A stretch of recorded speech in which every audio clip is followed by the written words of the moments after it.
My name is Sophia. I am 24 years old, the founder of a digital media agency, and a woman who learned the hard way that family loyalty is often an illusion.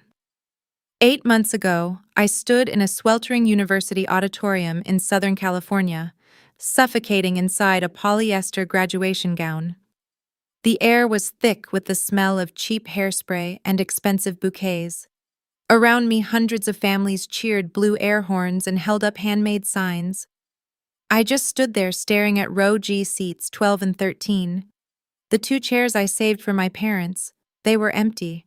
I paid for my degree in cash. 4 years of waitressing breakfast shifts and coding websites until 3 in the morning. I sent my parents the graduation schedule 6 months in advance. I paid for their parking pass.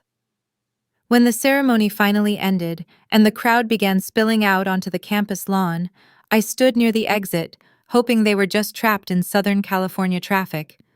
I pulled out my phone looking for a text or a missed call. Instead, the first thing on my screen was my mother's latest post. It had been uploaded 20 minutes earlier. The location tag read an exclusive luxury resort in Napa Valley, 500 miles away. The photo was flawless. My older brother Cameron was down on one knee holding a velvet box out to his girlfriend Lauren. Standing right behind them, raising crystal champagne flutes and smiling like they had won the lottery, were my parents. They had not been delayed, they had not forgotten. They had actively chosen to be 500 miles away, celebrating an engagement rather than watching me walk across a stage. My fingers felt numb as I dialed my father's number. It rang 4 times.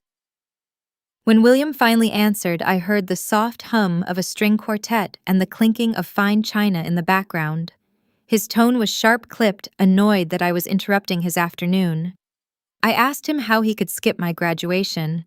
He did not offer an excuse. He did not feign an apology. He just let out a heavy sigh and said words that I will remember for the rest of my life. Sophia, we are only focused on the child we believe will make us proud. We do not expect much from you. Enjoy your little ceremony. Then the line went dead. I did not drop my phone. I did not break down in tears. I stood on the edge of the campus green and made a silent promise to myself. 8 months later, I sent my family a single photograph of myself standing in front of my new corporate headquarters. The moment they realized they had bankrupted themselves for a fraud while throwing away the daughter who held the keys to their financial survival. My phone rang with 47 missed calls in a single night. Before I tell you what happened when they showed up uninvited to my boardroom begging for cash, take a second to hit the like and subscribe buttons, but only if you believe in the power of walking away. Let me know in the comments where you are watching from and what time it is there. Now let me take you back to the afternoon. Those 2 chairs stayed empty, and the truth about my golden child brother began to unravel. The drive back from the university campus took 40 minutes. I tossed my graduation cap onto the passenger seat of my 10-year-old sedan. The air conditioning was broken, and the California sun beat down through the windshield, making the vinyl seats burn against my legs. While my parents were likely sipping vintage Pinot Noir overlooking a private vineyard, I was sweating in gridlocked traffic on the interstate. The stark contrast was not new.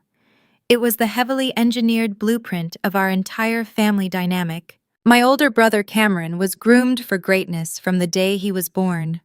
When he was accepted into a prestigious private university, my parents threw a catered party for 60 guests. They covered his tuition in full so he would never have to worry about student loans. They signed the lease on his luxury downtown apartment in the Gaslamp Quarter, ensuring he had the right address to impress his peers. When he landed an entry-level finance job, they bought him a European sports car as a graduation gift. He was their shining investment. They curated his life to look like a success story.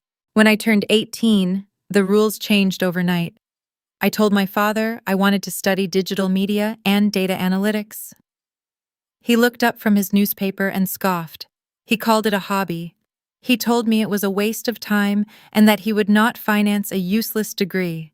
I was cut off on my 18th birthday, no tuition help, no rent assistance, not even a grocery card. They assumed I would fail without their guidance. They assumed I would crawl back, beg for a loan, and accept a mundane job they deemed appropriate for the less capable child. They miscalculated. I pulled into the cramped parking lot of my apartment complex. The building was a concrete box squeezed between a laundromat and a noisy intersection. It was exactly the kind of place my mother would refuse to visit because it lacked a gated entrance. According to my parents, I was barely scraping by. Whenever I visited for holidays, they made sure to ask pointed questions about my waitressing shifts, offering thin smiles of pity. I let them offer their pity. I let them think I was struggling to pay my electric bill and eating instant noodles every night. I unlocked my door and tossed my keys onto the kitchen counter. My apartment was small, but it was not the home of a starving student. It was a command center. I bypassed the tiny kitchen and sat down at my desk. I opened my laptop and the screen illuminated the dark room. Rows of data dashboards, client acquisition charts, and revenue streams flooded the monitor. I was not just a college student taking orders at a diner. I had quit waitressing 2 years ago. For the past 36 months, I had been quietly building a boutique digital marketing and data analytics agency. It started as a freelance hustle between classes late at night. Then I landed a contract with a small tech startup in San Francisco. I optimized their user acquisition pipeline and doubled their conversion rate in 4 weeks. Word spread in those circles quickly. By my junior year, I had built a roster of elite tech clients. While my parents thought I was drowning in student debt, I was managing six-figure advertising budgets for Silicon Valley executives from a folding table in my bedroom. My bank account reflected my work ethic. I had enough capital saved to buy a house in cash if I wanted to, yet I kept my agency hidden for a very specific reason. If I told my family the truth, they would not throw a catered party for me. They would not celebrate my grit or praise my business acumen. They would only see an ATM. I knew exactly how that conversation would play out. My father would suddenly suggest I help pay off Cameron's credit cards since his cost of living was so high. My mother would guilt-trip me into funding their next vacation because family is supposed to share their blessings. Cameron would demand a cut for referring some imaginary client to me. They would drain my accounts to maintain his illusion of wealth. Staring at my revenue dashboard on graduation day, a cold realization washed over me. Their disdain for me had nothing to do with my supposed failure. It was a deliberate, calculated choice. They needed me to be the failure, so Cameron could remain the golden child. If I succeeded on my own terms, it proved that their financial sacrifices for him were unnecessary. They chose to be blind to my competence because acknowledging it would force them to confront his mediocrity. I decided right then to let them keep their blinders on. Let them stare at their perfect son. I was going to focus on my empire. But to truly move forward and scale my business, I had to sever the final physical ties. I was expanding my operations and preparing to relocate my agency permanently to Northern California. I needed to empty out my childhood bedroom in San Diego. I still had winter coats, family heirlooms, and personal documents stored in my old closet. I had planned to go down the following weekend, but the sting of the empty graduation chairs changed my timeline. I wanted my things today. I wanted to close the door on that house and never look back. I packed a few heavy-duty duffel bags into the trunk of my car and started the engine. The drive south took 3 hours. I did not text them to say I was coming. I assumed they would still be in Napa Valley recovering from their expensive champagne toasts and celebrating the engagement. I just wanted to pack my boxes in peace, load my car, and drive away like a ghost. I wanted the transaction to be clean and silent. I pulled into the familiar suburban driveway and noticed my parents' vehicles were gone. The house looked exactly as it always did, with the manicured lawn and the pristine white trim, perfect on the outside. I used my old brass key to unlock the front door. The foyer was quiet. The afternoon sun filtered through the expensive plantation shutters, casting long shadows across the hardwood floor. But the moment I stepped into the hallway, I smelled wet paint. It was sharp and fresh. The scent grew stronger as I walked toward the back of the house where my room was located. I heard the faint sound of footsteps and a stranger giving directions. I reached the door of my childhood bedroom. The door was wide open, and what I found inside told me that the empty chairs at my graduation were not just a casual oversight, they were an orchestrated erasure. I stood in the doorway of the bedroom that had been mine for 18 years and felt the air leave my lungs. The space was entirely unrecognizable. The walls I had spent a summer weekend painting a soft lavender when I was 15 were now covered in a stark, sterile coat of bridal white. The familiar scent of my old vanilla candles was gone, replaced by the sharp chemical burn of wet primer. My bed had been hauled away. My bookshelf, the one my grandfather built for me, was missing. In their place stood an imposing custom-built mahogany crafting table, flanked by 3 velvet accent chairs. Lauren stood in the center of the room. She held a clipboard and pointed a manicured finger toward the window, instructing a hired decorator on where to pin the silk drapery. Lauren was the exact mold my parents worshipped. She came from a family that valued country club memberships over character. She wore a pristine tennis skirt and a cashmere sweater draped over her shoulders, looking entirely at home in a space that did not belong to her. She turned, noticing my shadow in the doorway. She did not flinch. She offered a tight, glossy smile that never reached her eyes. "Sophia, you are here early," she noted, checking her designer watch. "Your mother said you might swing by next week to grab your clutter." I looked past her shoulder to the hallway. Lined against the baseboards were 4 heavy-duty black contractor trash bags, the kind used for yard waste. I stepped closer and peered inside the unsealed top of the first bag. My winter coats, my high school debate trophies, a framed photograph of my late grandmother, all tossed together like disposable garbage. "What is this?" I asked, keeping my voice dangerously level. Lauren sighed, adjusting her engagement ring so the diamond caught the afternoon sunlight streaming through my old window. "We are repurposing the space," she stated, as if discussing a routine corporate merger. "Cameron and I need a dedicated suite for the wedding planning. We have hundreds of custom invitations to assemble gift wrapping stations to set up and floral mock-ups to review. Your mother suggested this room. She mentioned you are still stuck in that tiny studio and probably will not be amounting to much anytime soon. You do not need a shrine to your childhood taking up valuable real estate when we have a major event to coordinate." Before I could formulate a response to the sheer audacity of her statement, I heard the heavy oak front door swing open downstairs. The sharp click of my mother's heels echoed on the hardwood, accompanied by my father's voice discussing a golf handicap. I turned my back on Lauren and her bridal suite, leaving her to her silk drapes. I walked down the curved staircase, my hands gripping the wooden banister tightly. My parents were in the kitchen. Patricia was unpacking bags from a high-end boutique, pulling out swatches of imported fabric and crystal stemware. William was pouring himself a glass of scotch at the Marble Island. They froze when they saw me enter the room.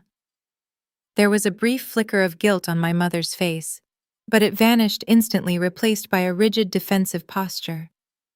I asked them directly why 18 years of my life were stuffed into garbage bags in the upstairs hallway.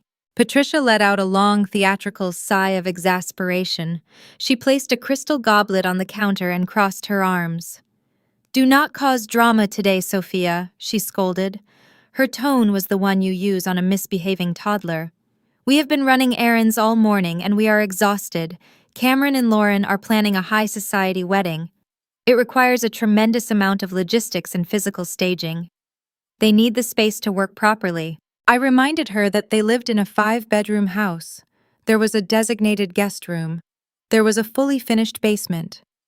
I asked why they had to gut my room specifically. William took a slow sip of his scotch. "The guest room is reserved for Lauren's parents when they fly in from the coast," he explained smoothly. "And the basement does not have the natural light Lauren requires for her design boards. Be reasonable." Patricia took a step closer, her voice dropping into a register of faux pity that felt worse than a physical strike. "Look at your current situation, Sophia. You are single.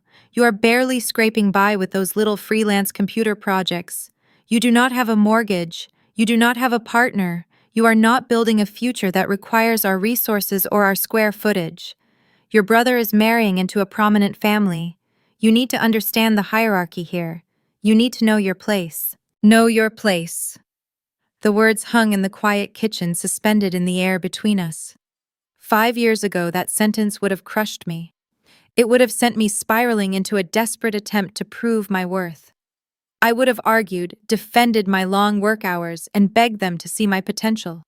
I would have shown them my bank statements just to earn a single nod of approval. But I was no longer an insecure teenager seeking their validation. I was a chief executive officer. I had a multi-million-dollar valuation attached to my name. My corporate accounts held more capital than my father had earned in his last decade of work. I knew exactly what my place was. It was at the head of a glass boardroom table, making decisions that shaped an entire digital industry. Their place was here in this suburban kitchen, playing a desperate, exhausting game of pretend. I looked at my mother adjusting her expensive silk scarf. I looked at my father hiding behind his imported scotch. I realized that arguing with them was a waste of breath. They did not want a successful daughter. They wanted a scapegoat. They needed me to be the failure so they could justify showering Cameron with their undivided attention and wealth. I did not yell. I did not throw the crystal stemware against the wall to make a point. I simply looked at Patricia, then at William. The silence stretched until they both shifted uncomfortably under my steady gaze. I turned around and walked back up the stairs. I grabbed the heavy black trash bags from the hallway, hoisting 2 over each shoulder. The plastic dug into my hands. They were heavy, filled with memories reduced to refuse. I carried the bags down the stairs. My parents watched me from the kitchen archway, expecting a tearful exit or a dramatic plea for their affection. I offered them nothing. No goodbye. No wishing them luck with the floral arrangements. I walked straight past them toward the entryway. As I passed the wooden console table near the front door, I shifted the weight of the heavy bags to open the handle. The bulky plastic brushed against a tall stack of disorganized mail my mother had haphazardly tossed onto the table. The pile toppled over, cascading onto the hardwood floor. I pushed the front door open, dropping the trash bags onto the front porch. I turned back inside and knelt on the floor to gather the scattered envelopes, intending to place them back on the table. But as my fingers brushed against a thick manila folder, it slid open. The bold red lettering on a banking document caught my eye. My breath hitched in my throat as I read the headers. I knelt there on the hardwood floor, staring at a piece of paper that instantly shattered the entire illusion of my family's wealth, leaving me holding the undeniable proof of their impending ruin. I knelt on the polished hardwood of the foyer, the discarded black trash bags resting against my knees. The stack of mail had fanned out across the floor like a spilled deck of cards.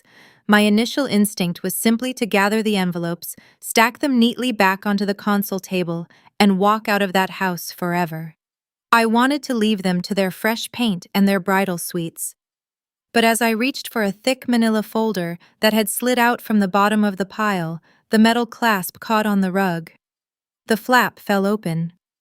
A few pages slipped loose, revealing a header stamped in bold crimson ink. It was a letter from a major national bank. The wording was not a polite reminder or a standard monthly summary. It was a formal notice of default. I scanned the text, my eyes jumping from the account number to the property address. It was the address of the house I was currently sitting inside. The document detailed a second mortgage, a high-interest loan my parents had taken out 3 years ago. The unpaid balance was staggering. The red ink indicated they were 60 days past due, teetering on the edge of the bank initiating foreclosure proceedings. My pulse quickened. Privacy felt like a ridiculous concept in a house where my entire childhood history had just been thrown into garbage bags to make room for floral arrangements. I set the mortgage notice aside and reached for the next envelope in the scattered pile. It was already torn open. It was a platinum credit card statement bearing my father William's name. I unfolded the thick paper and looked at the itemized charges listed on the second page. The dates aligned perfectly with the last 2 weeks. There was a charge for $8,000 at a luxury resort in Napa Valley. Another charge for $12,000 at a boutique jeweler in Beverly Hills. A catering deposit for $3,000. A private wine tasting fee. I recognized these expenses immediately. They were the exact locations and details from the engagement photos my family had posted on social media the very afternoon they skipped my college graduation. I sat back on my heels, the cold reality of the situation settling over me. For years, my family had spun a very specific narrative to our relatives and their country club friends. Cameron was the executive prodigy. He was the brilliant financier who had conquered the corporate world by age 25. I remembered a Thanksgiving dinner 2 years ago where he swirled a glass of expensive wine, adjusted a heavy luxury watch on his wrist, and boasted about his impressive stock portfolio. He had offered me unsolicited advice on how to secure a real job, acting as though my digital agency was a cute high school project that would eventually fail. But the numbers printed on the paper in front of me told a very different story. Cameron was not a self-made financial success. He was a parasite wearing a tailored suit. He had not paid for that luxury European sports car or the downtown apartment in the Gaslamp Quarter.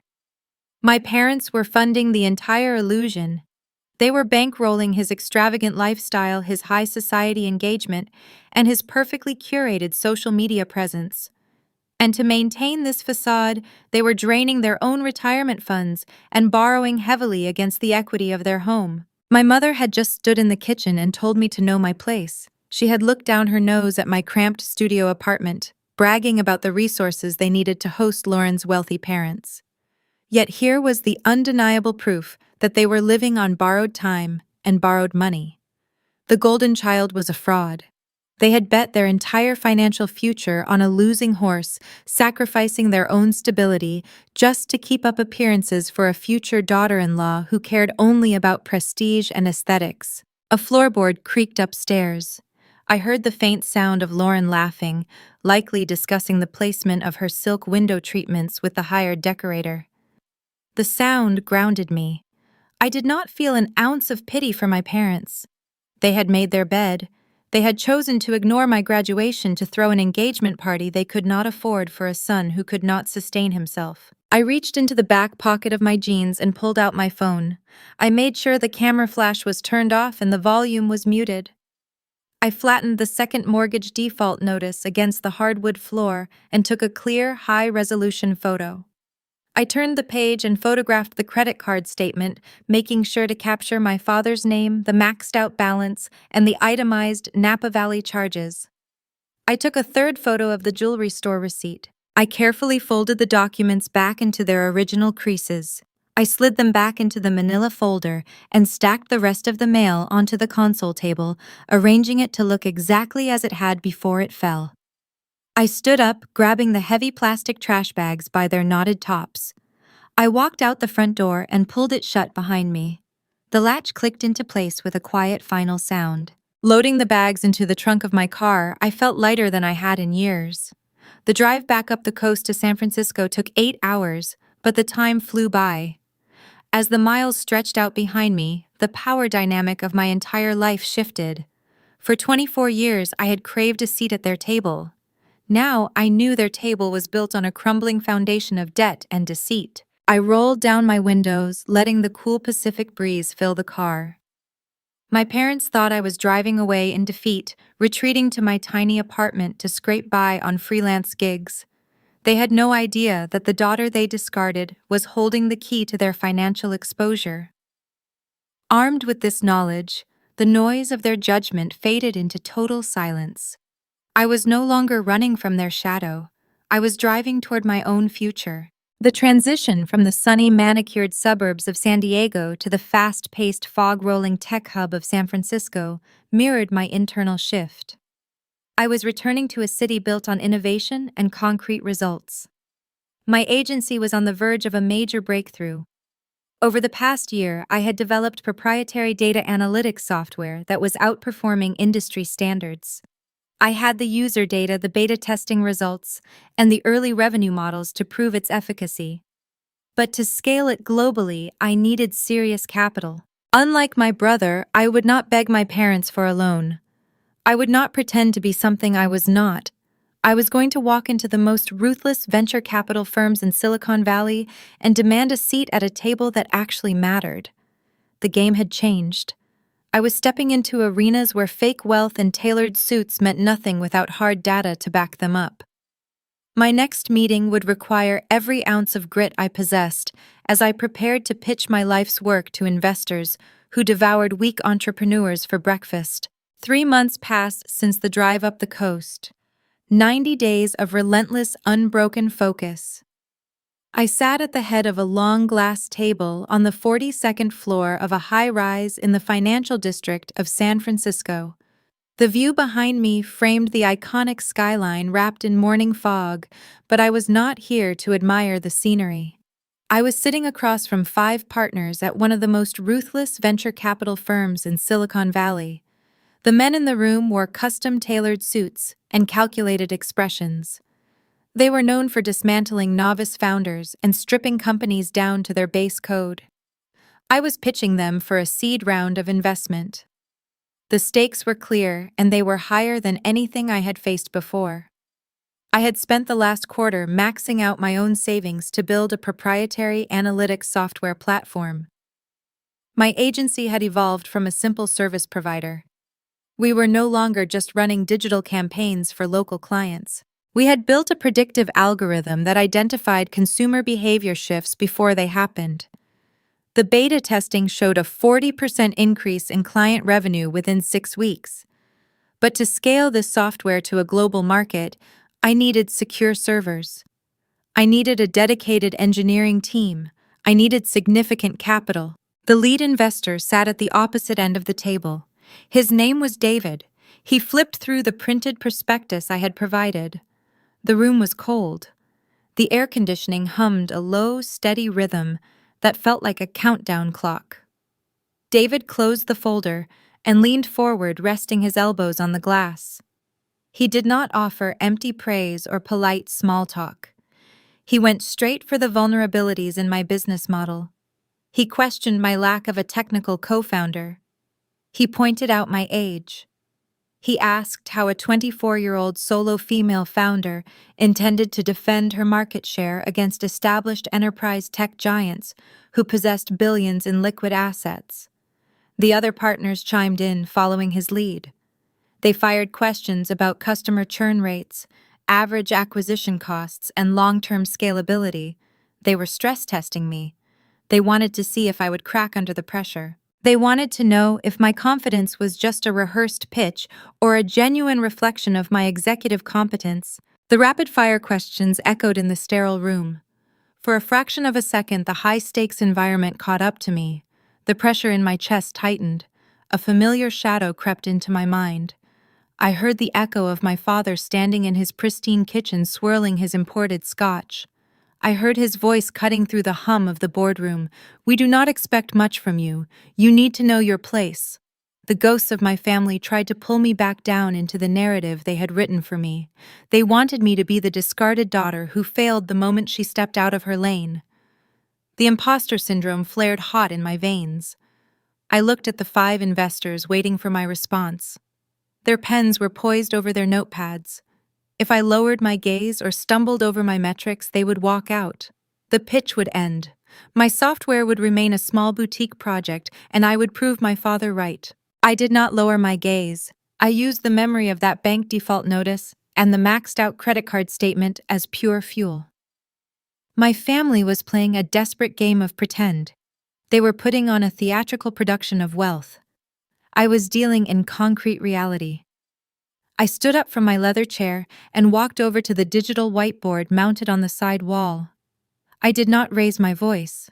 I kept my tone level and factual. I brought up my client retention data on the screen. I mapped out the cost per acquisition models using real-time case studies. I showed them exactly how my algorithm outperformed the established tech giants by identifying market inefficiencies faster and cheaper than legacy systems. I detailed my strategy for intellectual property protection and user privacy compliance. I answered every single critique with hard verified data. I did not ask for their belief. I demanded their attention through undeniable business results. I spoke for 12 unbroken minutes, dismantling their doubts one metric at a time. I explained that my lack of a co-founder meant I retained full decision-making agility. I pointed out that my age meant I understood the digital landscape natively, rather than trying to adapt to it like their aging portfolio CEOs. I turned their perceived weaknesses into my strongest assets. When I finished outlining the 3-year revenue projection, I set the digital marker down. I returned to my seat and folded my hands, resting them on the cool glass table. The room fell into a heavy, thick quiet. The partners exchanged a series of silent glances. No one spoke. David tapped his silver pen against his leather notebook. The silence stretched for 30 seconds. In a boardroom, 30 seconds feels like an hour. I held his gaze, refusing to blink first. Then the corner of David's mouth twitched upward. He opened his leather folio and pulled out a single sheet of paper. He slid it across the long glass table. The heavy paper stopped right in front of my hands. It was a term sheet. The numbers printed in the center of the page were clear. They were offering a $4 million seed investment in exchange for a 15% equity stake in my company. They were giving me the capital to build my empire. I picked up the heavy steel pen resting near the document. As I signed my name on the dotted line, a profound sense of irony washed over me. I thought about my brother Cameron. At this very second, he was likely sitting in a floral shop, demanding imported white orchids for a wedding he could not afford. I thought about my parents draining their retirement accounts and dodging calls from the bank to secure a country club venue.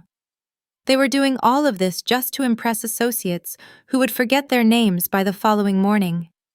They were drowning themselves in high-interest debt to sustain a fragile illusion. Meanwhile, I was sitting in a Silicon Valley boardroom, independently securing millions in legitimate venture capital based purely on my intellect and my grit. I was not borrowing money to fake my success. I was generating lasting wealth by providing actual market value. I handed the signed term sheet back to David. He stood up and offered his hand. "Welcome to the portfolio, Sophia," he said. His handshake was firm. It was a gesture of respect from a man who only respected results. I gathered my laptop and walked out of the boardroom. I moved through the sleek reception area, ignoring the decorative modern art, and stepped into the waiting elevator.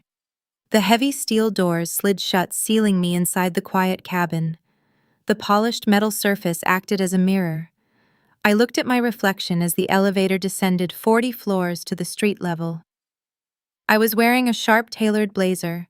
My posture was straight. The exhaustion of the last 3 months was visible in the faint shadows under my eyes, but it was overshadowed by a quiet, undeniable power.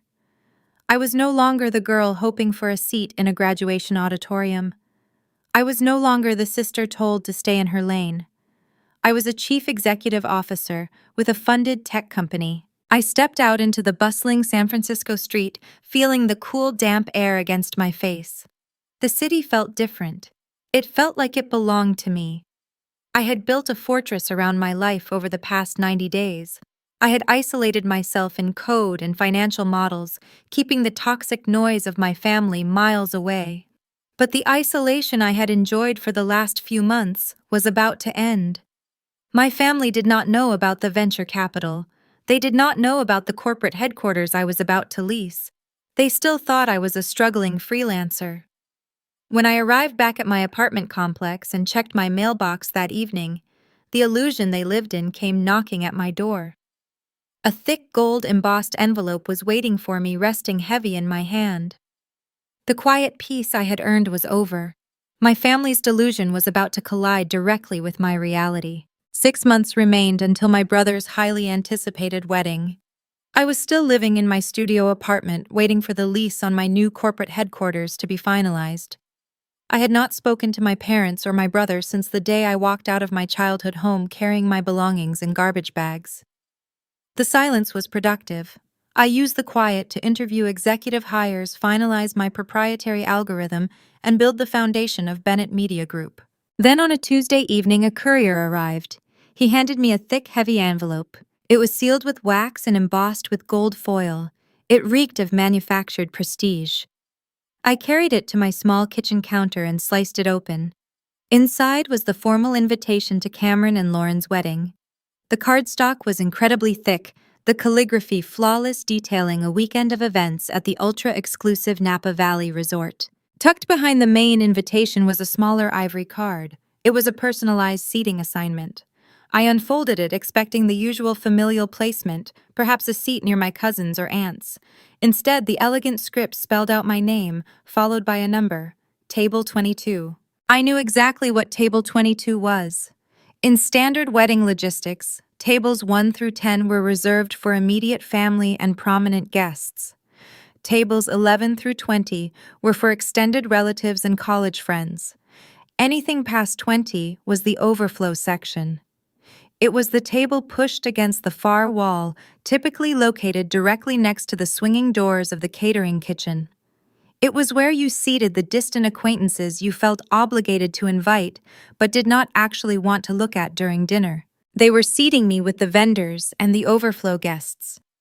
The sister of the groom was being placed as far away from the head table as physically possible without being outside the building. The insult was not accidental. It was a meticulously crafted statement. It was my family reinforcing the hierarchy, reminding me that even though I shared their DNA, I did not share their social standing. I was the acceptable sacrifice the daughter relegated to the shadows so the golden child could shine brighter. I set the ivory card down on the counter. I did not feel the sting of rejection. I had moved past the point of wanting their inclusion. I only felt a cold, analytical amusement at their relentless commitment to the charade. Before I could throw the gold-embossed envelope into the recycling bin, my phone buzzed on the counter. The screen lit up with a text message. It was from Lauren. I unlocked the screen expecting a standard automated message, reminding guests to RSVP. But the text was a long, detailed paragraph. Lauren did not start with a greeting. She did not ask how I was doing or inquire about my life. She launched directly into a list of demands disguised thinly as a family favor. Sophia, she wrote, I assume you received the invitation today. Cameron and I have decided we need a highly customized digital presence for the wedding weekend. The generic templates online are simply not suitable for the caliber of our event. We need a bespoke wedding website, a fully managed digital RSVP system, and a curated social media campaign with custom filters for the guests. The sheer entitlement radiated from the screen, but the final sentence was the true catalyst for what happened next. Since you have so much free time with your little freelance hobby, Lauren concluded, this is the least you can do to contribute to the family, considering your mom and dad are paying for everything else. I need the initial wireframes by Friday.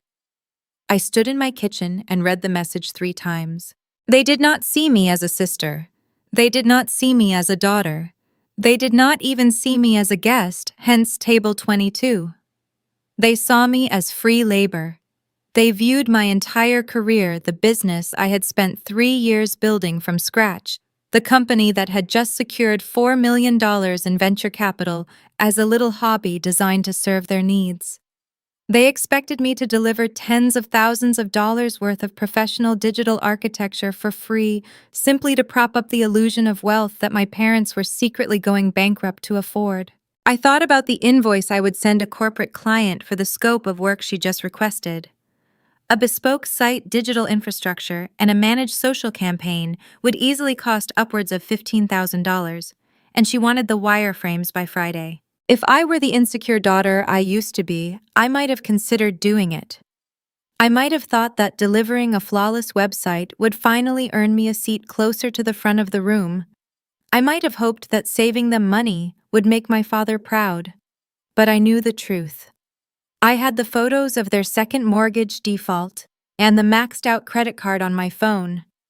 I knew they were drowning and they were trying to drag me down to serve as a life raft for their vanity. I did not draft a long emotional response.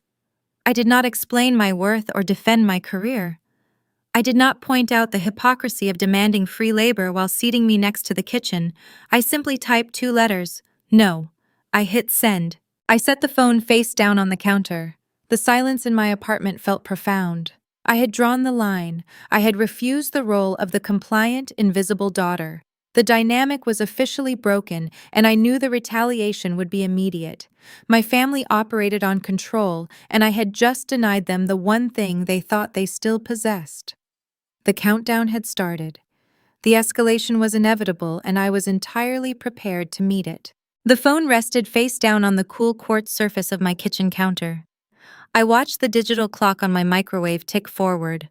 1 minute, 3 minutes, 7 minutes. I knew my father was a man of predictable patterns. He never reacted immediately. He always took a few moments to let his temper simmer into a concentrated, pressurized state before he struck. He believed that making people wait for his anger made the eventual punishment more effective. At exactly the 10-minute mark, the device began to vibrate, the harsh buzzing sound echoing against the stone. The screen displayed my father's contact name. I picked up the device, took a slow breath, and accepted the call. I did not offer a greeting. I did not say hello. I simply held the speaker to my ear and waited. William did not bother with pleasantries. He bypassed the standard social protocols entirely. His voice came through the receiver as a tight, vibrating hum. He sounded like a disappointed corporate shareholder preparing to liquidate an underperforming asset. "What is wrong with you, Sophia?" he demanded. The hostility was immediate and sharp. "Are you truly this bitter? Are you so consumed by jealousy that you have to ruin your brother's perfect day over a simple request?" I stood by the window watching the city traffic move along the street below. I kept my breathing even. "I am not ruining anything," I replied, keeping my tone perfectly flat. "I simply declined to provide a free service to someone who treats me like an afterthought." William let out a sharp, incredulous laugh. "A service? You are calling family support a service? Lauren is stressed beyond belief trying to manage this event. Your brother is an executive, Sophia. Do you understand what that means? This wedding is not just a party, it is a major networking event. Half of his firm will be in attendance. There will be managing directors and senior partners flying in from the East Coast. We are trying to present a unified, successful front. You are embarrassing us by refusing to pitch in." The sheer delusion in his argument was staggering. He was defending the prestige of an executive who I knew for a fact had just maxed out his father's platinum credit cards to pay for the catering deposit. My father had spent 30 years of his own life stuck in middle management for a logistics company, bowing to corporate superiors and climbing a ladder that went nowhere. He had always worshipped proximity to power. He was projecting his own unfulfilled ambitions onto Cameron, desperate to rub shoulders with the wealthy elite, even if that elite status was a fabricated lie built on high-interest loans. He was protecting an illusion because the truth would destroy his ego. I leaned against the window frame. "I am not embarrassing you," I stated calmly. "You handled that yourself when you arranged the seating chart. I am assigned to table 22. I am seated with the hired help and the overflow guests directly next to the kitchen doors. I will not donate $10,000 worth of custom coding digital infrastructure and server hosting to people who consider my presence a liability." There was a brief pause on the line. I knew my precise calculation of the monetary value had caught him off guard. He still viewed my work as a little freelance hobby, a cute distraction to pass the time. Confronting him with the actual market rate of the labor Lauren demanded interrupted his carefully constructed narrative. But my father was not a man who admitted defeat. When presented with facts, he always chose to escalate the intimidation. He doubled down. "You are arrogant!" He snapped, his voice dropping into a lower, darker register designed to inspire fear. "You have accomplished nothing, yet you speak like you run the world. You are sitting in a tiny apartment pushing buttons on a keyboard, and you think you are too important to help your family." He was trying to shrink me. It was his favorite tactic. Whenever I demonstrated independence as a teenager, he would withdraw his approval and isolate me, demanding submission before he would acknowledge my existence. If I disagreed with his curfew or questioned a rule, he would stop speaking to me for weeks. He expected the threat of his rejection to bring me to my knees right now. He expected me to apologize just to restore the peace. "Listen to me very carefully," William continued, delivering his final verdict. "I am giving you one chance to fix this. You will call Lauren right now. You will apologize for your disrespectful text message. You will build that website, and you will do it with a smile. If you choose to be selfish, if you refuse to support Cameron during the most important milestone of his life, then you are done. The threat hung in the quiet air of my apartment. If you do not support your brother, do not bother coming to the wedding. He threatened, his words slicing through the silence. Do not show up at our house. Do not call your mother. You are cut out of this family. And do not expect us to be there to pick up the pieces when you inevitably fail. He waited for my response. He expected the familiar sound of a daughter breaking. He expected tears. He expected a frantic backpedaling, a desperate plea for forgiveness. He wanted me to bargain for my spot at the bottom of their hierarchy. He wanted me to grovel for the privilege of being seated at table 22. I looked away from the window and focused on the glow of my laptop screen resting on my dining table. I thought about the $4 million venture capital term sheet signed and filed in my locked desk drawer. I thought about the brilliant engineers I was interviewing tomorrow to join my executive team. I thought about the sheer, unadulterated freedom of a life built entirely on my own merits, far away from their toxic charade. They had nothing I wanted. They held no power over my future. I did not cry. I did not offer a defense. I did not even raise my voice.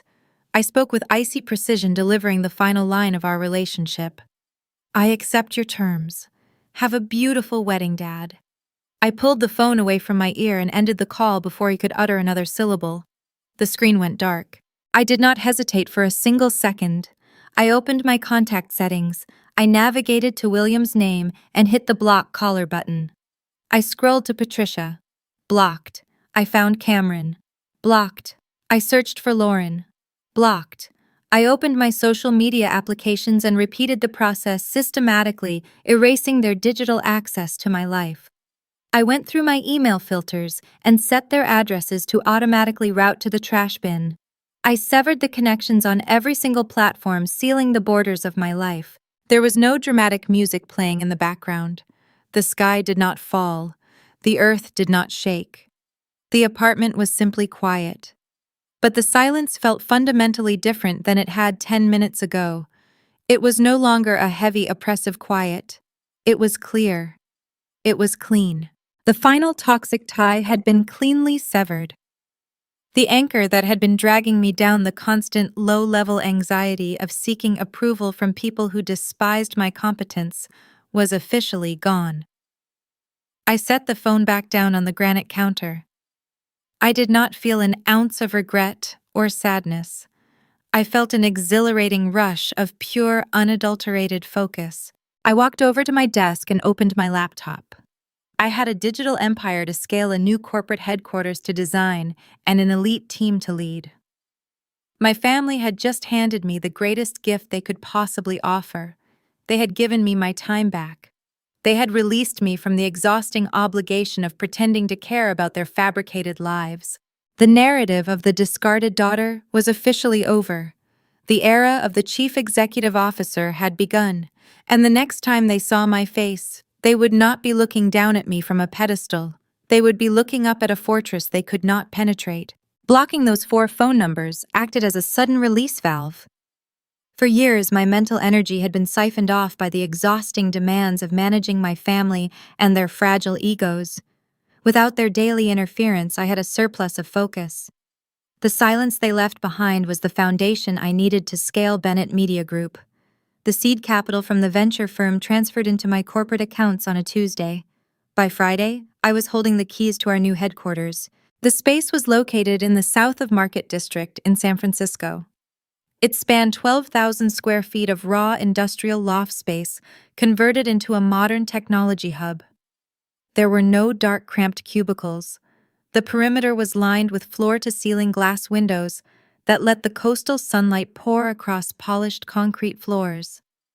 I walked through the empty space on that first morning, listening to my footsteps echo off the exposed brick walls. It was a physical manifestation of everything I had built in the dark. I signed the commercial lease without a guarantor. I did not need a co-signer or a wealthy parent to vouch for my credit. The numbers in my profit and loss statements spoke for themselves. With the infrastructure secured, the hiring phase began. I did not want employees who cared about corporate politics or superficial prestige. I posted the listings and conducted the interviews myself. I sat across from candidates and asked them to solve complex data scenarios in real time. Within 4 weeks, I had assembled a team of 30 brilliant individuals. I hired software engineers, data analysts, and digital strategists. They were young, hungry, and entirely focused on innovation. I furnished the office to reflect the culture I wanted to cultivate.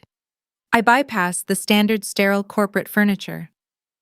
I ordered custom standing desks, ergonomic chairs, and installed a high-end espresso bar in the center of the floor plan. The goal was to create an environment where my team wanted to be. I paid them above-market salaries and offered comprehensive health benefits. I structured the compensation packages with equity options. I wanted my team to have a tangible stake in the empire we were building. If the company succeeded, we all succeeded.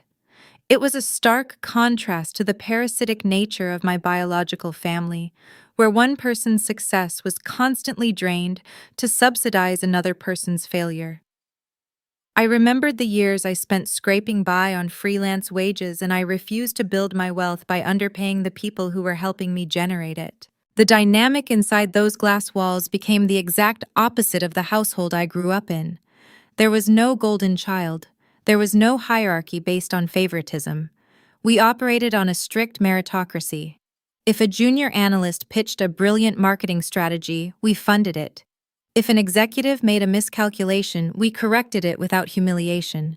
Respect was the default currency. This environment naturally fostered a deep sense of loyalty. These 30 people became my chosen family. When the holidays arrived later that year, I did not drive down to San Diego to sit at a tense dining table and swallow passive-aggressive insults. Instead, I hosted a catered Thanksgiving dinner right in the center of our sunlit office. We pushed the long conference tables together. My lead developer brought his guitar. My operations manager poured wine. We sat around the table sharing food and genuine laughter. No one was asked to know their place. Everyone was seated at the head table. I looked around the room and realized I had successfully replaced the toxic ties of my bloodline with a network of people who actually valued my presence. As the company culture thrived, the client roster expanded. We signed contracts with major e-commerce brands and emerging financial technology startups. My days were a blur of high-level strategy meetings and product development. My custom-built executive desk sat in a corner office with an unobstructed view of the bay. I had a digital dashboard mounted on the wall directly in my line of sight. It tracked our monthly recurring revenue in real time. Every afternoon, I watched the green numbers tick upward. We crossed the $1 million mark, then the $5 million mark. By the end of the fourth quarter, the dashboard reflected an 8-figure annual run rate. It was concrete, undeniable proof of my competence. But the universe has a strange way of providing contrast just when you start to forget the past. I had blocked my immediate family, but we still shared a few mutual acquaintances from my childhood. One afternoon, I was sitting at my desk reviewing a quarterly earnings report when a notification popped up on my personal social media feed. It was a post from a cousin who was completely unaware of the severed ties. The post featured a carousel of photos from a wedding planning event down in Southern California. I clicked through the images. The visual discrepancy between my reality and their charade was staggering. Lauren was the focal point of every shot. She was standing in a lavish event space, pointing a manicured finger at a distressed-looking floral vendor. The cousin's caption was meant to be lighthearted. It read that the bride was settling for nothing less than perfection, and that the groom was working overtime to make her dreams come true. The caption detailed Lauren's latest demand. She was requiring a dozen custom-carved ice sculptures and thousands of imported white orchids that were currently out of season. She looked triumphant, holding a glass of champagne and leaning into the camera. Then I swiped to the next photo and saw Cameron. He was standing in the background of the shot, trying to maintain his signature confident posture. But the camera captured what a quick glance might have missed. He looked 10 years older than his actual age. The tailored designer suit hung loosely on his frame, as if he had dropped a significant amount of weight. His skin was pale and there were deep, dark circles carved under his eyes. He was holding a clipboard looking down at a stack of invoices with an expression of sheer, trapped panic. The golden boy was deteriorating right in front of the lens. I zoomed in on his face. The stress radiating from his posture was palpable. Cameron's smile was a rigid grimace. His eyes lacked the arrogant spark he used to carry so easily at family dinners. The knuckles on the hand gripping the clipboard were white. He was a man trying to hold back the ocean with his bare hands. He knew the vendors expected payment. He knew Lauren expected a royal coronation. And I knew based on the bank default notices sitting in a locked file on my hard drive that the well had already run dry. I leaned back in my ergonomic chair and set my phone down. The screen went dark, cutting off the image of my brother's panic. I looked up at the revenue dashboard on my office wall. The green numbers glowed steadily, reflecting another profitable day. I did not feel the urge to intervene. I did not feel the lingering sisterly instinct to warn him that his fiancée was driving him into an early grave. He had chosen this path. He had embraced the unearned praise and the stolen resources. Now he had to pay the toll. I turned my attention back to the quarterly earnings report sitting on my desk. The numbers on my spreadsheet were balanced. The ledgers were clean. I was building a concrete legacy out of steel and code, while my family was desperately trying to wallpaper over a collapsing house of cards. They were stretching every last line of credit to finance ice sculptures that would melt by midnight. The pressure inside their fabricated world was building to an unsustainable degree. Someone was going to snap. I did not have to wait long to find out who it would be. A few days later, a phone call from an unexpected source would reveal just how deep the rot had spread, setting the stage for the final collapse of Cameron's pristine executive career. The image of my brother clutching that clipboard stayed with me for exactly 2 days. On a rainy Thursday afternoon, I was reviewing a marketing budget when my private line rang. The caller identification displayed the name Julian. Julian was a first cousin on my father's side. He worked as an underwriter for a commercial bank in Los Angeles. He was mild-mannered, analytical, and notoriously oblivious to family politics. He only called twice a year, usually to verify a mailing address or wish me a happy birthday. I had not blocked his number because he never participated in my parents' theatrical displays. I answered the call, expecting a brief conversation about the upcoming holidays. Julian did not waste time with pleasantries. He possessed the blunt efficiency of an auditor. He assumed I was still embedded in the family dynamic and simply calling to offer his sympathies regarding the current crisis. Sophia, he began, his voice carrying a tone of quiet concern. I just wanted to check in. I know things must be incredibly tense right now with Cameron losing his position. I hope your parents are holding up okay. I stopped typing. My fingers hovered over the keyboard. I did not correct him. I did not tell him I had severed all ties. I simply remained quiet and allowed the silence to draw out the details. Julian mistook my silence for sorrow. He sighed heavily. I heard the news from a colleague over at Cameron's firm. It sounded like a very difficult exit. Getting escorted out by security is never easy, especially for someone with his pride. I just hope Lauren is being supportive. I asked Julian to clarify the timeline, keeping my voice neutral. I needed to know exactly when the golden boy had fallen from his pedestal. Julian sounded surprised by my question, but he answered it. It happened 90 days ago, Sophia, right around the time they sent out the formal wedding invitations. He missed 3 consecutive quarterly targets. But the termination was not just about poor performance. The firm flagged a series of unauthorized charges on his corporate expense account: high-end dinners, unapproved travel. They gave him the option to resign quietly or face an internal audit. He chose the quiet exit. The pieces of the puzzle began snapping together with ruthless precision. 90 days ago. That meant Cameron was already unemployed when he allowed my parents to demand free digital labor from me. He was jobless when Lauren sent that entitled text message treating my company like a hobby. I asked Julian how Cameron was managing his living expenses and the exorbitant wedding costs without an income. Julian let out a dry, humorless laugh. That is the worst part. Lauren has no idea. She still thinks he is a senior vice president. He wakes up every morning, puts on a tailored suit, and leaves their downtown apartment. He sits in premium coffee shops with his laptop pretending to take conference calls. Lauren is entirely in love with his prestige and his paycheck. If she found out he was an unemployed liability who abused a corporate card, she would walk away before the ink on the invitations dried. He is terrified of losing her. The sheer scale of the deception was breathtaking. Cameron was orchestrating a daily illusion to trap a woman who only wanted him for his money. But the math still did not add up. A downtown lease and a luxury sports car required liquid cash. Julian filled in the missing variable without me having to ask. "Your father is keeping him afloat," Julian explained, his voice dropping to a whisper. "William approached me last week asking for a short-term personal loan. That is how I found out the extent of the damage. William and Patricia are paying Cameron's rent. They are covering his car payments. They are floating the catering deposits and the floral arrangements." Julian paused, letting the gravity of the next sentence settle. William tapped into his retirement accounts to cover the first wave of bills. When that ran dry, he leveraged a third line of credit against the house. They are bleeding thousands of dollars a week just to keep the truth from Lauren, until after they say their vows. Your father is risking absolute bankruptcy to maintain this charade.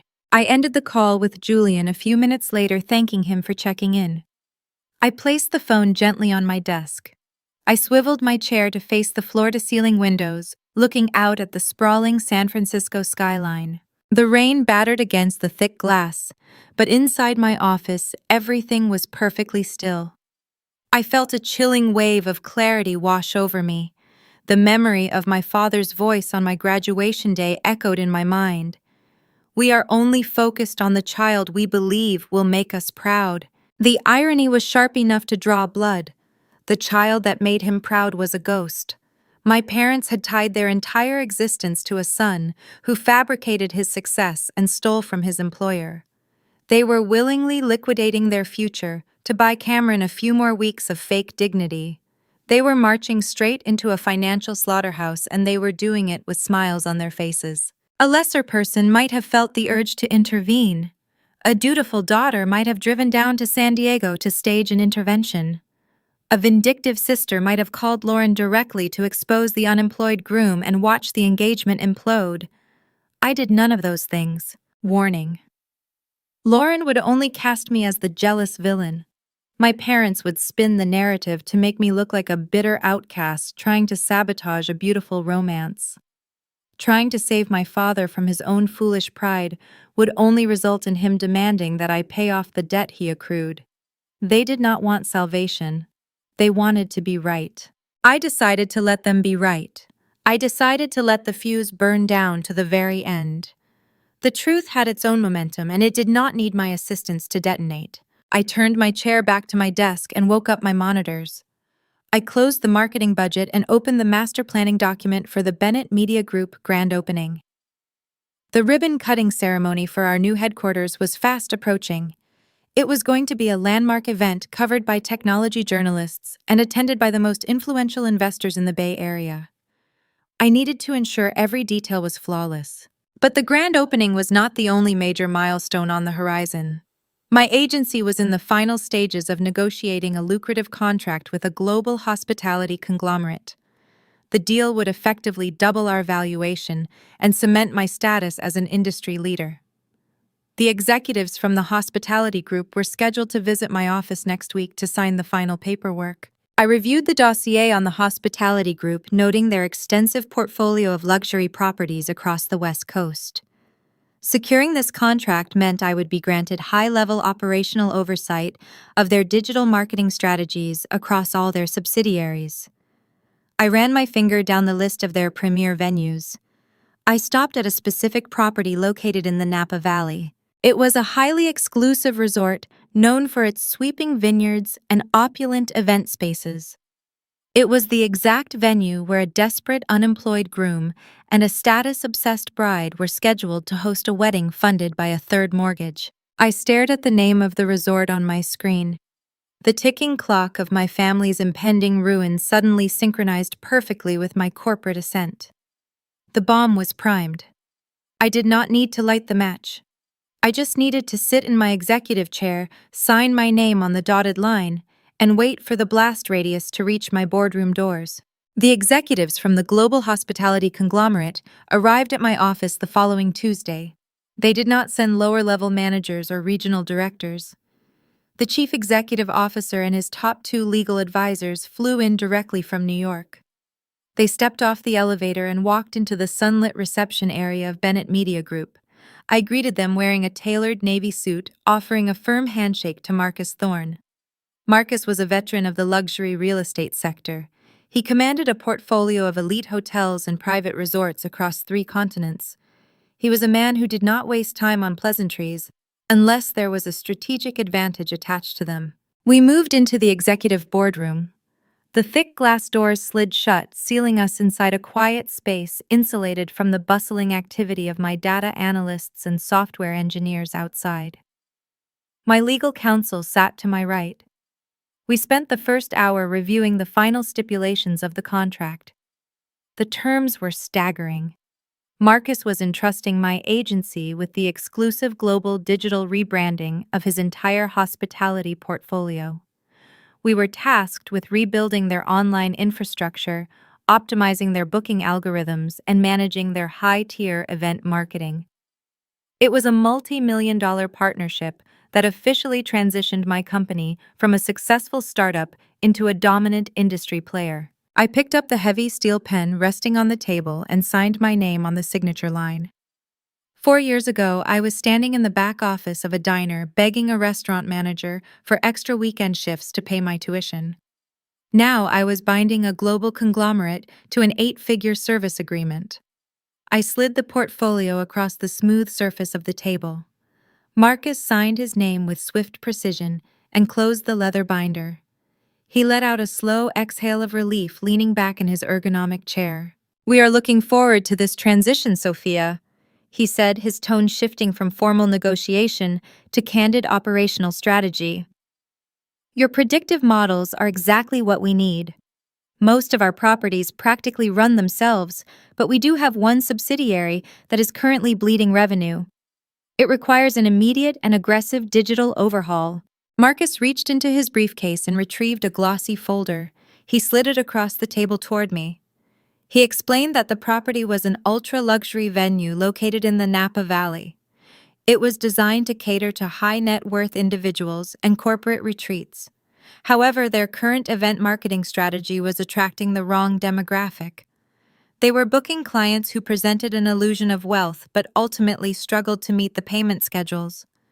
He noted that their vendor partnerships were mismanaged and their digital payment infrastructure was antiquated, resulting in a logistical nightmare for the resort staff. "I need your team to take full control of their event logistics portal," Marcus instructed, tapping his finger on the glossy folder.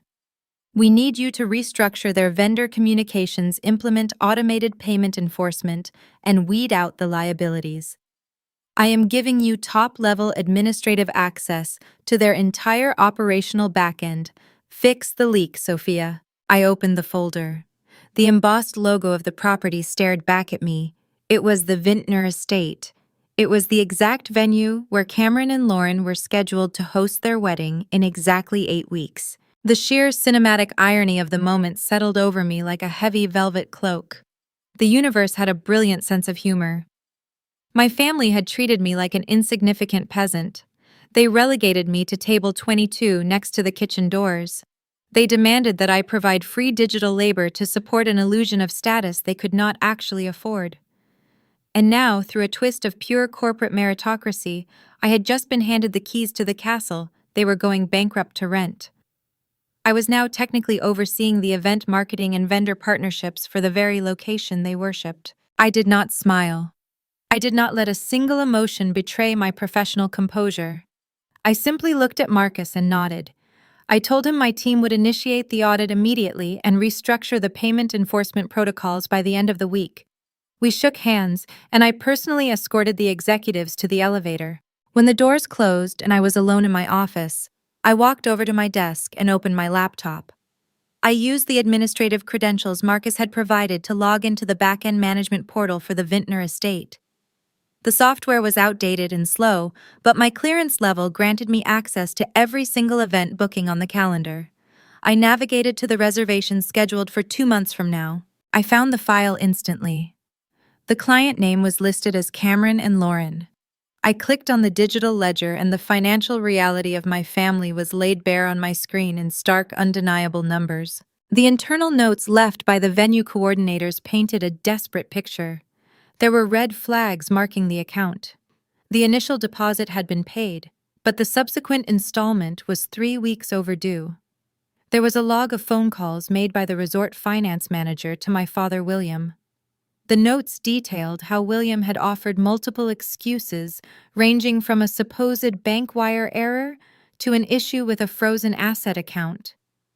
The caterer had threatened to cancel the tasting menu because the secondary payment had bounced twice. The floral vendor was demanding cash up front before they would secure the imported white orchids Lauren requested. I scrolled through the history of the transaction. My father was drowning. He was frantically moving money between accounts, taking out high-interest personal loans just to keep the venue from canceling the reservation. He was fighting a losing battle against a corporate entity that demanded cold, hard cash. I rested my chin on my hand and stared at the blinking cursor on the screen. As the top-level administrator for the digital logistics of this property, I possessed a frightening amount of power. I could highlight their delinquent account and enforce the cancellation policy right now. I could hit a single button and automatically revoke their reservation for non-payment. I could send an automated email to Lauren informing her that the venue was no longer secured and watch the entire wedding implode before the weekend arrived. The temptation was briefly intoxicating, but I let the impulse pass. Canceling their wedding would be a petty, emotional reaction. It would cast me as a bitter antagonist. If I pulled the plug, my parents would spin the story. They would tell the extended family that the venue made a clerical error or that a jealous vendor ruined the day. They would adopt the role of the victim. They would use the cancellation to generate sympathy, and Cameron would escape the consequences of his own fraud.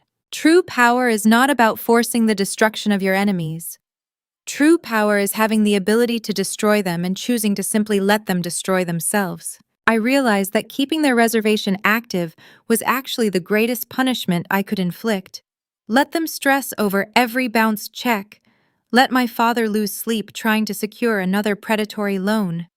Let Cameron sweat through his tailored suits as he pretends to be a successful executive while dodging calls from angry florists. They wanted to play a game of high society prestige, so I would let them play it until their bank accounts hit zero. I was operating on a financial and professional stratosphere they could not even comprehend. I did not need to lower myself to sabotage their party. Their own arrogance was doing the job for me. I closed the financial ledger and backed out of their specific file.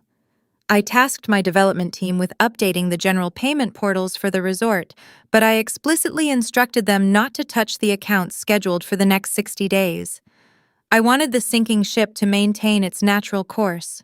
I pulled up my personal calendar. I cross-referenced the date of Cameron's wedding with the timeline for my own corporate milestones.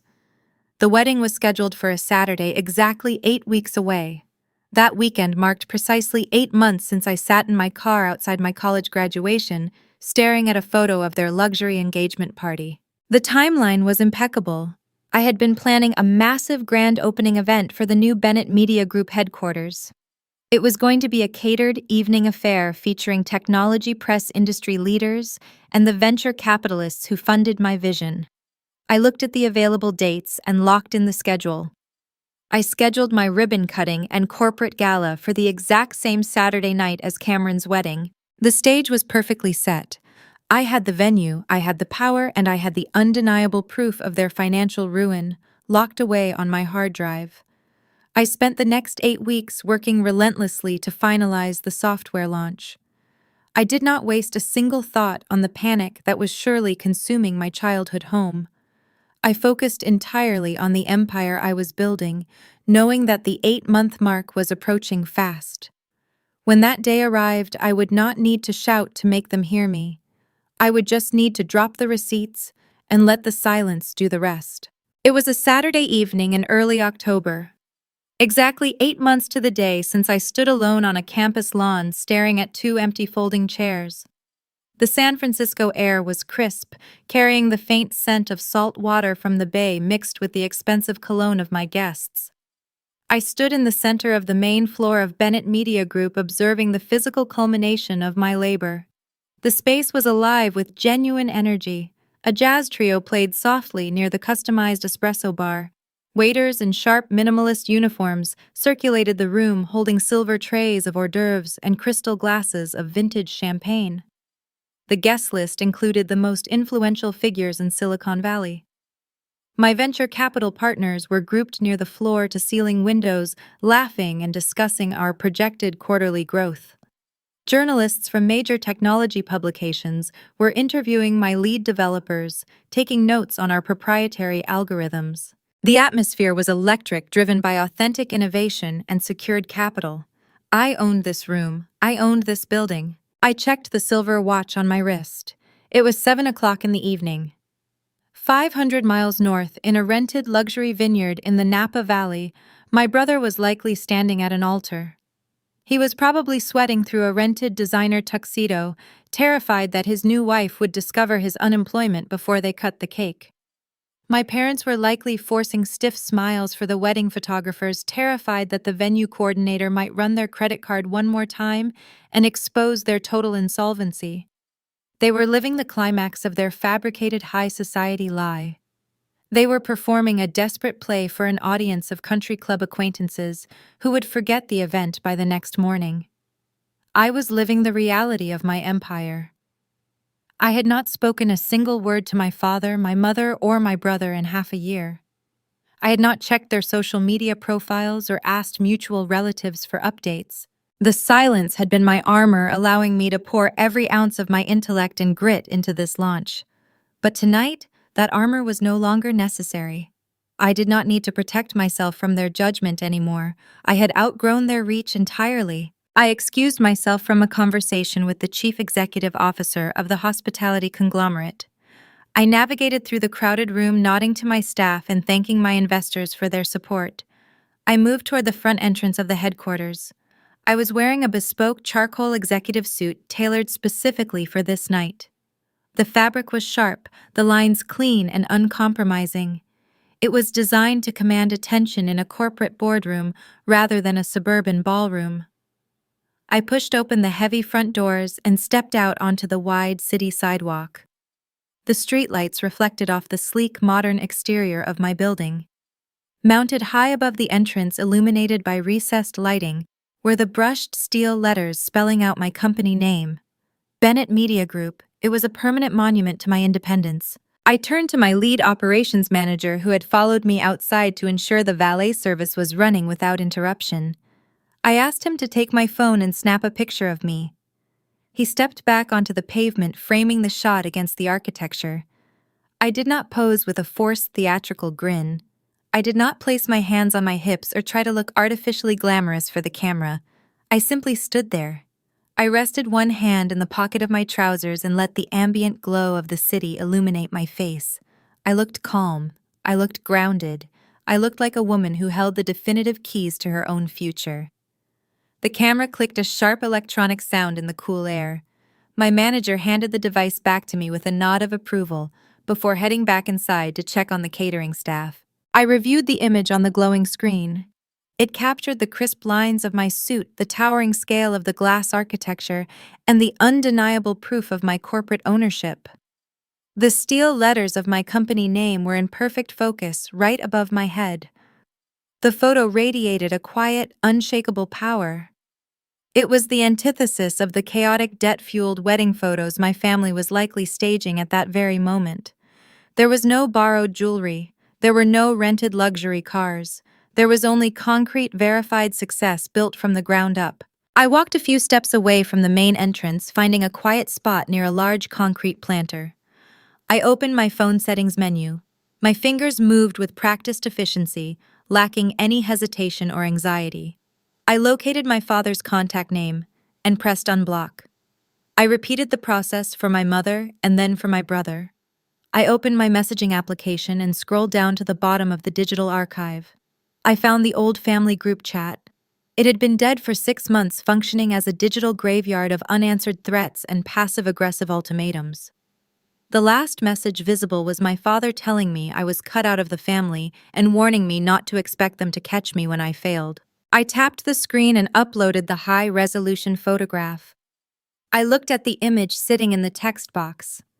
I did not type a long, emotional paragraph detailing my struggles or my triumphs. I did not list my impressive revenue metrics or demand an apology for their years of neglect. A true shift in power requires no explanation or justification. It only requires irrefutable evidence. I tapped the keyboard and typed a single short sentence. Hope the wedding planning is going well. I hit send. The small green indicator appeared on the screen confirming the message had been delivered to all 3 devices. I stood on the sidewalk for exactly 2 minutes. I counted the seconds in my head. I gave them 120 seconds to receive the notification to open the chat application and to stare at the reality they had chosen to ignore for my entire life. I gave them enough time to recognize that the daughter they discarded had built an empire while they bankrupt themselves for a fraud. I pictured the color draining from my father's face. I pictured my mother dropping her champagne glass. When the 2 minutes were up, I did not block their numbers again. I opened my settings and switched the phone entirely to silent mode, turning off the vibration function. I slipped the dark device into the inner pocket of my blazer where it could not distract me. I wanted the channel left wide open for what was about to happen next. I turned around and walked back through the frosted glass doors, rejoining my grand opening celebration. I picked up a fresh glass of champagne from a passing tray and toasted with my lead developer. I felt a profound, deep sense of peace. The trap was set. The visual evidence was delivered. I knew that somewhere in a manicured vineyard 500 miles away, 3 cell phones were about to light up in unison. And I knew that the moment they looked at their screens, the silence would end. The launch party concluded long past midnight. I stayed until the final investor departed, ensuring every handshake was secured and every media contact felt valued. My private driver navigated the quiet streets of San Francisco, bringing me back to the residential tower where I had recently signed a lease on a top-floor penthouse. Stepping into my apartment, I kicked off my tailored heels. The floor was lined with dark hardwood polished to a flawless mirror finish. The space was vast, quiet, and entirely mine. The floor-to-ceiling windows offered a panoramic view of the Golden Gate Bridge, wrapped in the early morning coastal fog. I poured myself a glass of red wine from the kitchen island and walked over to the velvet sofa in the center of the living room. It was time to retrieve the device from my blazer pocket. During the 5 hours of my corporate celebration, I had not checked my screen a single time. I slid the heavy phone out of the fabric lining and pressed the side button to wake it up. The lock screen illuminated, casting a harsh white glare in the dim apartment. It was flooded. The notification banner was jammed with a backlog of alerts struggling to process the sheer volume of incoming data. There were 47 missed calls. They were logged in rapid succession, indicating a frantic, continuous dialing pattern. The family group chat icon displayed a bright red badge with over 80 unread messages. I opened the messaging application and scrolled to the very top of the thread right below the photograph I had uploaded hours earlier. The initial response came from my mother, Patricia, merely 3 minutes after I hit send. It began with pure confusion. She sent a rapid-fire string of questions, asking whose building I was standing in front of and why my name was mounted on the exterior glass. 10 minutes later, after she had clearly taken the time to run a search engine query on Bennett Media Group, the tone fractured. The subsequent texts morphed into a dizzying display of fabricated maternal pride. She typed my name followed by desperate pleas. She asked if this was truly my company, stating they had no idea I was operating on this scale. She begged me to call them back immediately, insisting they were so incredibly proud of me. I read the word proud and felt a dry chuckle rise in my throat. Patricia was a woman who spent her entire adult life curating an image for her country club peers, wearing designer clothes she could not afford. She judged everyone by their zip code and their bank balance. Finding out her discarded daughter was an actual chief executive officer did not fill her with genuine joy. It filled her with an urgent primal need to attach herself to my verified status. She was likely calculating how she could casually mention my venture capital funding at her next tennis luncheon to deflect from the whispers about their recent financial struggles. I exited the text thread and navigated to my visual voicemail dashboard. There were 3 audio messages from William. I tapped the play button on the first recording, holding the phone speaker away from my ear. I expected the familiar bark of a logistics manager demanding obedience. Instead, the voice that filtered through the speaker was soft-coated in a thick layer of artificial affection. He called me sweetie, utilizing a childhood nickname I had not heard in a decade. He claimed they just saw the picture and read the press releases online about my seed funding round. He stated that they always knew I was destined for great things. He ended the recording by urging me to pick up the phone so we could catch up and celebrate my achievements properly. I deleted the audio file before the second message even started playing. William was a man who worshipped proximity to capital. For 24 years, he viewed me as a liability because I did not fit his narrow definition of corporate success. He told me to my face that he did not expect much from me. He threatened to cut me out of the family if I did not build a free website for his favorite son. Yet the moment he realized I possessed millions in venture backing, he effortlessly rewrote our entire history to cast himself as the supportive patriarch. The hypocrisy was transparent and pathetic. The most revealing reactions, however, came from Cameron.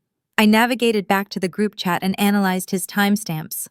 His messages were sent in erratic bursts, spaced between his incoming calls. Cameron did not bother with fake congratulations. His texts were manic, unhinged strings of disbelief mixed with subtle probing about my financial liquidity. He sent screenshots of the recent business articles that highlighted my data analytics algorithm. He forwarded the press release detailing the multi-million-dollar valuation of my firm. He demanded to know how long I had been hiding this. He asked if I actually owned the entire firm, or if I was just an employee, clearly praying that my wealth was a fabrication. But the final message he sent around 2 a.m. laid his true intentions bare. He stated that we really needed to talk about family investments and claimed he had some opportunities I should look at, telling me to call him immediately. Cameron had always survived by siphoning resources from the people around him. Growing up, he would steal my allowance to buy video games and my parents would wave it off as sibling rivalry. As an adult, he stole corporate funds from his finance firm and expected his parents to cover the fallout. Now staring down the barrel of a canceled high society wedding and a fiancé who was about to discover his unemployment, he was desperately searching for a new host. He had searched my name online. He had read the verified reports of my corporate accounts. The family that threw me away like inconvenient trash had suddenly realized they tossed out a winning lottery ticket. They were drowning in predatory loans and third mortgages, and they saw my face on a life raft they had previously tried to sink. I sat back against the plush velvet of the sofa, taking a slow sip of my wine. The liquid was rich and dark, warming my throat as the cold reality of their panic washed over me. I did not type a reply. I did not send a sarcastic remark or demand an apology for the months of silence. Engaging with them would only validate their attempt to re-enter my orbit. It would signal that I was still playing their game, still willing to negotiate my worth. I simply locked the screen and set the phone on the glass coffee table. The apartment was enveloped in a profound, deafening silence. It was the sound of a power dynamic permanently shifting on its axis. My parents and my brother were likely awake, pacing the floors of their respective homes, staring at their screens, waiting for a digital olive branch that was never going to arrive. They were trapped in a prison of their own making, watching the countdown clock on their ruined finances tick closer to zero. I imagined the tension radiating through my childhood home in San Diego. The walls they had freshly painted for Lauren's bridal suite were closing in on them. But I knew my family too well to believe they would accept a digital rejection. The texts and voicemails were just the opening salvo. Desperation breeds audacity. When a parasite realizes it is locked out of the host, it does not simply starve quietly, it attempts to break the glass. They had my company name. They had the address of my headquarters listed publicly on every press release and financial publication. I knew as I finished my wine and looked out at the glowing city skyline that leaving them on red would trigger a physical escalation. The digital panic was over. The real ambush was already in motion. 3 days of digital silence passed. I did not return a single call. I did not reply to a single text message. I let their desperation marinate. On a Tuesday morning, I was sitting in my corner office reviewing a quarterly forecast when the secure line from the ground floor reception rang. The voice on the other end belonged to my head of security. He maintained a calm professional tone, but I could hear a faint commotion in the background. He informed me that 3 individuals had bypassed the visitor protocol and were currently standing at the front desk. He stated that the older gentleman was raising his voice, demanding immediate entry and claiming to be the father of the chief executive officer.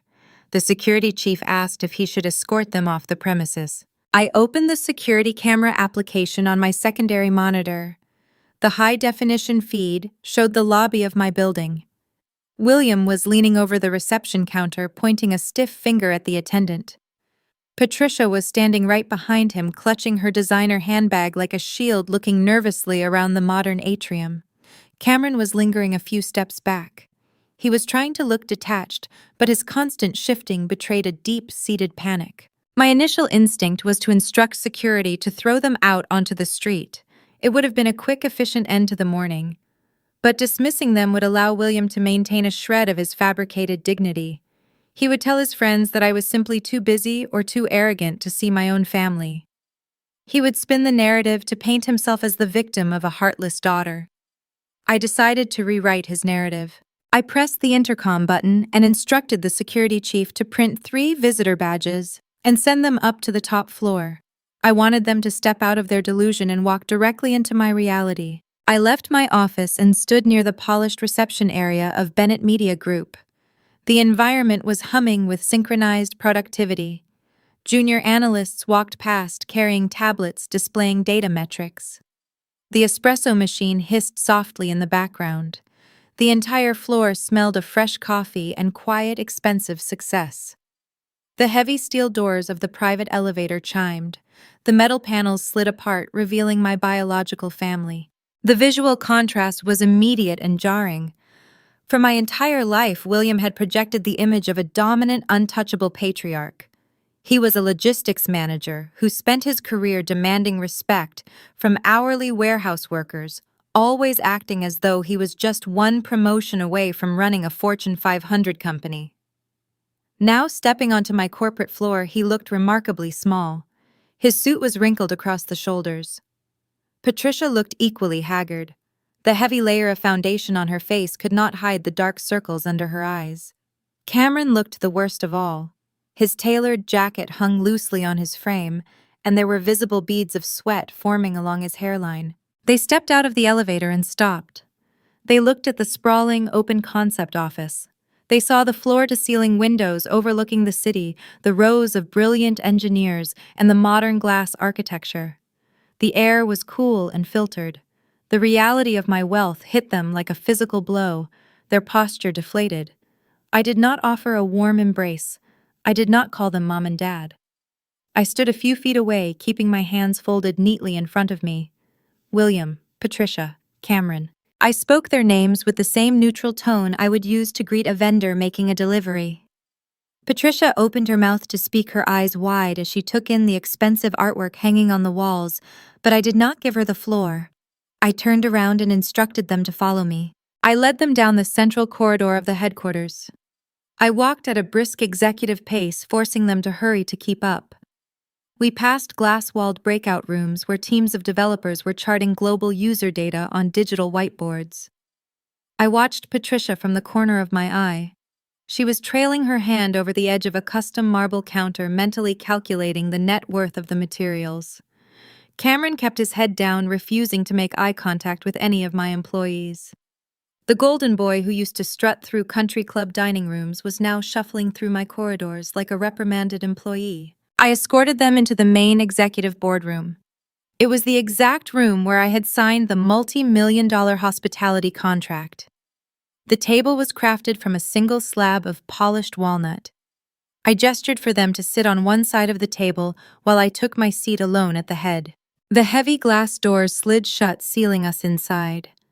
The soundproofing in the room eliminated the ambient noise from the office, leaving a thick, oppressive silence. My family sat close together on the opposite side of the wood surface. They looked like a defense team preparing for a trial they knew they were going to lose. Patricia attempted to break the tension with a fabricated pleasantry. She offered a tight, trembling smile and complimented the interior design. She stated that the office was stunning and claimed she always knew I had a wonderful creative eye. Her compliment rang hollow, echoing off the glass walls. I did not smile back. I did not thank her. I let her words fade into the quiet room, leaving her to sit in the awkward discomfort of her own fake praise. William realized that charm was not going to work. He cleared his throat and adjusted his tie, attempting to summon the authoritative tone he used to discipline me as a child. But his voice lacked its usual resonance. He was sitting in my territory now. He began by framing the visit as a casual family check-in. He stated that they had seen the news about my business funding and wanted to congratulate me in person. When I continued to stare at him without offering a single syllable of validation, he finally pivoted to the true reason for their ambush. William folded his hands on the table and adopted a solemn, businesslike expression. He explained that planning a wedding of this caliber was a complex logistical undertaking. He mentioned that they had encountered a few unexpected administrative snags regarding the venue in Napa Valley. He spoke carefully, choosing words designed to minimize the catastrophic reality of their situation. Then he shifted the focus to Cameron. William explained that Cameron was currently exploring new career avenues. He used the phrase "between executive opportunities" to describe his unemployed son. It was a masterful display of delusion. He was describing a man who was fired for corporate theft as a professional taking a brief sabbatical. William took a slow breath and leaned forward. He stated that due to these temporary cash flow issues, the family needed to pool their resources to ensure the wedding proceeded without any embarrassing interruptions. He looked me directly in the eyes and delivered the pitch. He asked me for a family loan. He did not ask for a few $1,000s to cover a catering deposit. He stated that they needed a cash injection of $100,000. He promised it would be repaid shortly after the wedding, once Cameron secured his next high-level position. William added that this capital would also help clear up a minor banking issue at their primary residence, hinting at the foreclosure without admitting to it directly. The number hung in the quiet, air-conditioned boardroom: $100,000. The sheer, breathtaking audacity of the request paralyzed the room. I looked at the three people sitting across from me. 6 months ago, they mailed me an invitation that assigned me to table 22, right next to the kitchen doors. They told me to my face that I was an embarrassment. They demanded I provide free labor because my career was just a little hobby. They told me I was entirely cut out of the family, and warned me not to expect their help when I failed. And now, having bankrupted themselves to finance a lie, they were sitting in my custom-built boardroom expecting me to write them a 6-figure check to save their pride. They genuinely expected me to open my accounts and fund the very illusion that required my erasure. I did not laugh. I did not express outrage. I sat back in my ergonomic leather chair, resting my hands on the armrests. I looked at William. I looked at Patricia. I looked at Cameron. I let the silence stretch out, allowing the weight of their pathetic request to settle firmly onto their shoulders. I was preparing to deliver a response that would dismantle their entire world, but I was going to do it using their own exact words. I kept my hands resting on the smooth leather armrests of my chair. The numerical value hung in the filtered air of the executive boardroom: $100,000. It was a sum of money that could alter the trajectory of a normal person's life. To William, it was merely the entry fee required to maintain his fragile social standing for one more weekend. I looked at the three faces staring back at me from the opposite side of the walnut table. They wore identical expressions of desperate anticipation. They truly believed that blood obligation would override logic. They thought the biological title of family would force me to open my corporate accounts and subsidize their disaster. I did not scream. I did not raise my voice or slam my hands against the table to register my outrage. Anger is an emotion reserved for people who still care about the outcome of a relationship. I felt nothing but a cold, surgical clarity. The time for emotional reactions had expired years ago. This was a business meeting, and I was about to execute a factual liquidation of their remaining assets. I leaned forward and opened the top drawer of my desk. I extracted a sleek black leather folio. I placed it in the center of the table right between my hands. The room was so quiet that the faint rustle of the thick leather sounded like a localized earthquake. I unclasped the metal binding and opened the cover. Inside rested two pieces of paper. I did not toss them. I slid them across the polished wood surface using my fingertips. The documents glided silently, coming to a stop directly in front of my father. The visual juxtaposition of the two items was striking. On the left was the gold-embossed wedding invitation assigning me to table 22 right next to the catering kitchen. On the right was an 8x10 color printout of the photograph I had taken on the floor of their foyer 8 months ago. The bold red ink of the bank default notice glared under the recessed lighting of the boardroom. The maxed-out platinum credit card statement was clearly visible right beneath it, detailing the luxury resort charges and the boutique jewelry purchases. William looked down at the documents, his eyes locked onto the red ink. The transition was instantaneous. The arrogant color drained from his cheeks, leaving his skin a pale, sickly gray. His jaw slackened. He stared at the photograph of his own financial ruin, like a man viewing his own autopsy report. "You are not here to congratulate me," I stated. My voice was low even, and projected perfectly across the quiet space. "You did not fly to San Francisco because you are proud of my venture capital funding or my corporate expansion. You are here because you are drowning and you need a life raft." Patricia leaned closer to inspect the papers. She saw the foreclosure warning. Her hand flew to her mouth, stifling a sharp intake of breath. She looked at William, her eyes wide with terror, realizing that I possessed the concrete evidence they had spent a year trying to hide. I shifted my gaze to my brother. Cameron was sitting rigid in his chair. He was trying to fuse his spine with the upholstery, hoping to become invisible. "Your wedding did not hit an unexpected administrative snag." I continued dissecting their lies one by one. "You are not between executive opportunities, Cameron. You missed 3 consecutive quarterly targets. You charged unapproved personal luxury expenses to a corporate account. You were fired for incompetence and theft 90 days ago. You have been sitting in coffee shops pretending to work while you let your aging father leverage his retirement to pay your rent." Cameron physically shrank. His broad shoulders rolled forward, collapsing inward. He opened his mouth to formulate a defense, but no sound emerged. The golden child facade shattered into dust, leaving only a hollow, terrified man who realized his entire identity was a fabricated myth. I turned my attention back to William. He was still staring at the foreclosure notice, unable to look me in the eye. "To fund this lie," I said, pointing a single finger at the wedding invitation, "you took out a third mortgage on your primary residence. You drained your savings. You are actively defaulting on your loans. You are entirely bankrupt. And instead of admitting defeat, you drove to my headquarters to demand a 6-figure cash injection to buy yourselves a few more days of fake prestige." William finally dragged his eyes away from the paper. He looked up at me. His expression was a pathetic mixture of shame and lingering defensive pride. He tried to speak, attempting to construct a narrative where this was all a temporary cash flow issue. He tried to say that family must support each other during difficult transitions.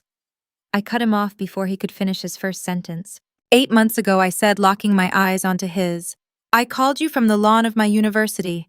I stood alone in my graduation gown and asked you why you were missing my ceremony." William swallowed hard. His Adam's apple bobbed in his throat. He knew exactly what was coming next. "You told me you only focus on the child who will make you proud," I recited, matching the exact cold cadence he had used on the phone that day. "You told me you did not expect much from me. You told me to know my place." I leaned back in my leather chair, crossing my arms. "So why are you sitting in my boardroom begging for my money?" The question echoed in the quiet room. It was not a genuine inquiry, it was a mirror forced directly up to his face, reflecting his own cruelty back at him. For 24 years, he had wielded his financial leverage as a weapon to demand compliance. Now he possessed zero leverage, and the daughter he discarded held the keys to his survival. The psychological impact of his own words was devastating. William closed his eyes and lowered his head, unable to sustain eye contact. He had no defense. The facts were irrefutable. Patricia could no longer contain her panic. The realization that they were going to lose their house, their country club membership, and their social standing broke her composure. She started to weep. It was not a quiet, dignified cry. It was a loud, messy display of pure, selfish grief. Tears tracked through her expensive makeup. She reached across the walnut table, her manicured fingers grasping at the empty air, trying to bridge the physical distance between us. "Sophia, please," she begged, her voice cracking under the strain. "We are your family. We share the same blood. You cannot just sit there and watch us lose our home. You have millions of dollars now. 100,000 is nothing to you. You can save your brother. You can save us.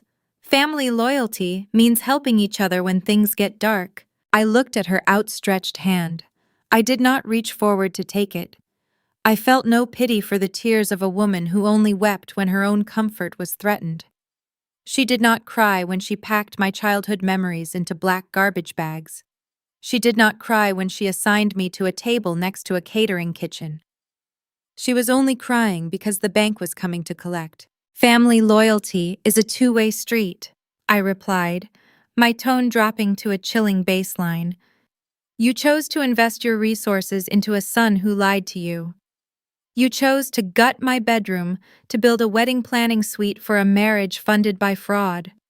You placed your bets. You gambled everything you owned on a golden child who steals from his employers." I paused, letting the finality of the situation settle over them like a thick, suffocating blanket. "And you lost," I concluded. "The bank is closed." William sat motionless. Patricia buried her face in her hands, sobbing openly into her palms. Cameron stared blankly at the wall, his mind struggling to process the total destruction of his lifestyle. I watched them unravel in my executive boardroom, feeling a profound sense of closure. The scales were balanced, the debts were paid. I had delivered the final verdict, and there was no appeals process. I prepared to instruct my security team to escort them out of the building. I intended to send them back to their rented cars to face the long, silent drive home to a house they no longer owned. But the universe was not quite finished dispensing justice. Before I could reach for the intercom button on my desk, a shadow moved beyond the frosted glass wall of the boardroom. I heard a sharp exchange of voices in the outer corridor. One of my junior analysts was attempting to stop an unauthorized individual from advancing, but the intruder was moving with aggressive determination. The heavy glass doors of the executive boardroom swung open violently, hitting the rubber doorstops with a loud crack. The weeping stopped. William jerked his head up. Cameron spun around in his chair, his face draining of whatever color remained. Standing in the doorway, breathing heavily and gripping a designer handbag with white knuckles, was Lauren. She was wearing a sleek trench coat, her hair pulled back into a severe knot. She was not looking at me. Her eyes were locked directly on Cameron. The timing was cinematically flawless. She had used a digital tracking application on her phone to locate her fiancé, expecting to find him at a corporate meeting or a cake tasting. Instead, she had tracked him straight into the epicenter of his own destruction. The perfect storm had finally arrived, and the blast radius was about to consume the last remaining pillar of their fabricated world. The heavy glass doors rebounded against their steel hinges. Lauren stood in the threshold, breathing hard. Her presence instantly altered the air pressure in the room. She was supposed to be across town in the Mission District attending a high-end cake tasting appointment to select tiers of imported fondant. Instead, her digital tracking application had routed her directly to my corporate headquarters in the financial district. She wore a tailored beige trench coat and carried a rigid leather handbag. Her eyes darted around the executive boardroom, taking in the tense posture of my parents and the terrifying pallor of her fiancé. Growing up as the daughter of a prominent corporate litigator, Lauren was trained from a young age to recognize the scent of a bad deal. She was raised in a household where financial transparency was a mandatory requirement. She did not tolerate ambiguity, and she certainly did not tolerate being stood up. For the past 90 days, she had ignored small inconsistencies in Cameron's behavior. She overlooked his vague answers about his work hours. She brushed past the sudden changes in his spending habits, assuming he was just stressed about the wedding logistics. But tracking him to an unfamiliar corporate office while he ignored her calls was the final anomaly she could not excuse. She ignored me entirely. Her focus was locked on the man sitting across the table. She demanded an explanation for his location. She asked why he was hiding in a glass room instead of finalizing their reception menu. Cameron stood up so fast his chair scraped a harsh metallic sound against the hardwood floor. He lifted his hands in a frantic, placating gesture. He offered a weak, stammering excuse. He claimed this was a sudden family investment meeting that ran late. He tried to force a reassuring smile, but his facial muscles betrayed him. His skin was pale and a visible layer of sweat coated his forehead. It was a flimsy shield, and Lauren possessed the pedigree to see right through it. Her gaze shifted from his terrified eyes down to the center of the walnut table. She stepped forward, closing the distance between the doorway and the conference table. Cameron reached out a shaking hand, attempting to block her path or turn her around. Lauren brushed his arm aside with a swift, clean motion. She stood over the leather folio I had placed between William and Patricia. Lauren knew how to read financial disclosures. She did not need a translator to understand the bold red lettering printed across the top of the banking notice. Her eyes scanned the property address listed on the foreclosure warning. She looked at the itemized credit card statement resting right beside it. She saw the familiar names of the Napa Valley Resort and the boutique jeweler in Beverly Hills. She saw the exorbitant balances and the unpaid minimums. The math calculated in her head with terrifying speed. The unspooling of the deception happened in real time. The color drained from her face, replacing her initial annoyance with a cold, calculated fury. She turned back to Cameron. She did not yell. She did not throw her handbag or create a theatrical scene. Her voice was dangerously quiet, mirroring the tone a prosecuting attorney uses during a cross-examination. She asked him direct yes or no questions. She asked if he was currently employed as a senior vice president. Cameron opened his mouth, closed it, and looked down at his expensive leather shoes. He could not form the word yes. He muttered an incoherent string of syllables about a temporary leave of absence and a restructuring at his firm. Lauren did not accept the pivot. She asked if the downtown apartment lease was in his name. She asked if he had paid the catering deposit with his own funds. William attempted to stand up and intervene. He was watching his last remaining connection to high society crumble. He offered a desperate, fabricated narrative about a brief cash flow consolidation. He tried to tell Lauren that the family was simply pooling their resources to ensure the wedding was a spectacular event. He reached out to pat her arm, treating her like a naive child who did not understand complex finance. Lauren silenced my father with a single raised hand. She told him to save the pitch. She informed him that her own father had prosecuted men for lesser frauds. She pieced the entire puzzle together, standing right there in my boardroom. There was no trust fund. There was no executive portfolio. There was no prestigious career. The man she agreed to marry was an unemployed liability, relying on his aging parents to finance his mere existence.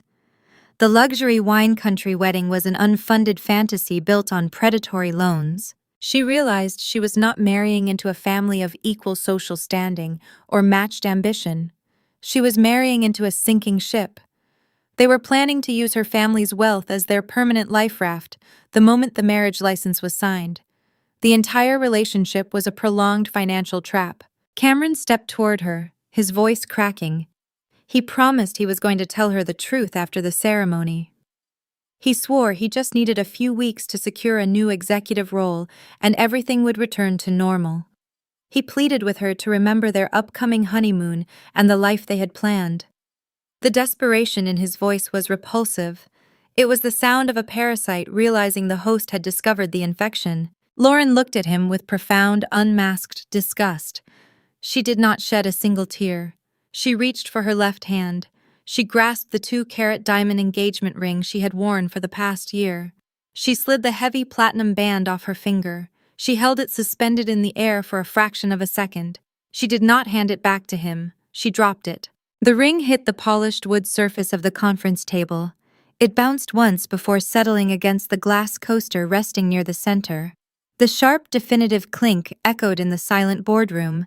It was the unmistakable sound of a contract being permanently terminated. "I am done," Lauren stated. She did not say goodbye. She did not wait for an apology or offer a final parting insult. She turned on her heel and walked out of the boardroom. Her footsteps clicked down the corridor, moving rapidly toward the private elevator. She did not look back. The Napa Valley wedding was officially canceled. The illusion was dead. The aftermath left inside the glass walls was a portrait of total devastation. Cameron sank back into his chair, burying his face in his hands. A raw, hollow sob escaped his throat. The golden boy was gone, leaving behind a broken man facing an insurmountable mountain of debt and public humiliation. William sat frozen, his eyes locked on the discarded diamond ring resting right next to the foreclosure notice. The reality of his choices paralyzed him. Patricia stared at the empty doorway, unable to comprehend that her favorite child had just cost them everything. They had sacrificed their home, their savings, and their future to build a pedestal for a son who is now left with nothing but a canceled reservation. I sat at the head of the table, observing the ruins of their fabricated life. I felt no obligation to comfort them.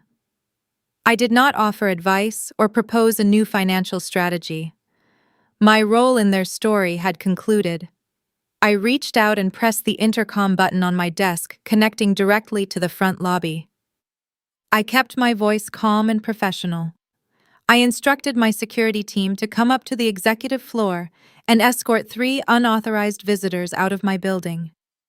I closed the leather folio on my desk, preparing to return to my own life. The storm had passed, and the horizon was clear. 4 months had passed since the diamond ring hit the polished wood of my conference table.